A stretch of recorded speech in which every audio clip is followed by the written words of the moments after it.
Ramainya orang sakit dekat hospital ni. Kaki dia berbalut lah. Tergantung pula tu. Kesian pula pakcik ni. Baring je tak dapat gerak. Lumpuh agaknya. Macam mana dia solat Kawan-kawan tahukah? Assalamualaikum warahmatullahi wabarakatuh. Alhamdulillahirrabbilalamin. Wassalatu wassalamu ala rasulil amin. Wa ala alihi wa sahbihi ajma'in. Sahabat di ujung sana, rakan-rakan di depan, berkerut di muka. Fikir cara nak solat ketika sakit kah? Alhamdulillah, semua mengutamakan solat. Tapi Islam tu syumul, ada kelonggarannya. Usah solat, satu penyelesaiannya.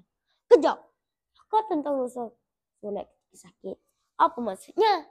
Ya, usah solat ketika sakit. Maksudnya, tata cara solat yang dilonggarkan mengikut kemampuan pesakit. Dengar kalam suci ini. A'udzubillahi minasyaitonirrajim. Hafidhu alas salawati. Maksudnya, peliharalah semua solat. Surah Al-Baqarah ayat 238. Kawan-kawan, dengar ni. Solat itu tiang agama, wajib ditunai walau di mana doa. Sakit atau tidak berdaya, usah solat, itu penyelesaiannya. Indah Islam, lambang ketaatan, santunya kepada insan, memberi penyelesaian atas tiap permasalahan. Rasulullah SAW pernah menerangkan cara solat ketika sakit. Baginda bersabda, "Sholli qa'iman, fa illam tastati, fa qa'idan, fa illam tastati, fa ala janbin." Maksudnya, solatlah kamu secara berdiri. Jika tidak mampu, solatlah kamu secara duduk.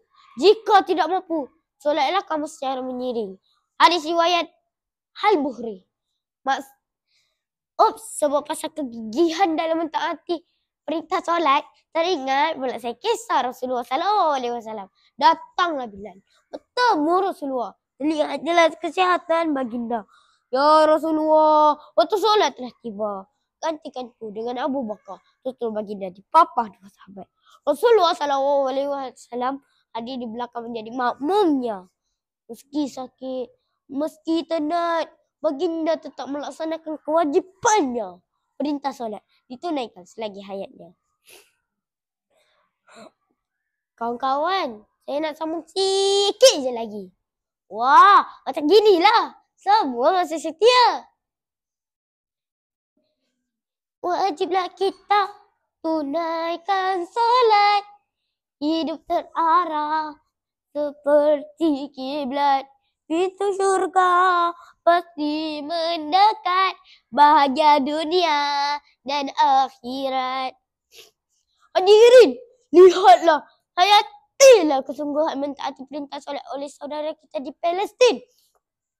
Walau suasana perang, hilang kaki, hilang tangan, mereka tetap melaksanakan solat dengan kerelaan. Mereka tahu Allah Maha Penyayang memberi usaha solat atas setiap kesakitan. Solat mabuk, mendidik jiwa, menyemai taat pada Yang Esa. Dalam sakit maupun sejahtera, Islam dan usaha berpisah tiada. Oleh itu hadirin sekalian, berusahalah kita menjadi hamba yang paling taat kepada perintah Allah Subhanahu Wa Taala. Sakit atau tenat, sukar melaksanakan secara sempurna. Usaha solat, satu penyelesaiannya. Bukti Allah Maha Penyayang. Sekian bicara daripada saya. Wabillahi taufiq wa hidayah. Assalamualaikum warahmatullahi wabarakatuh.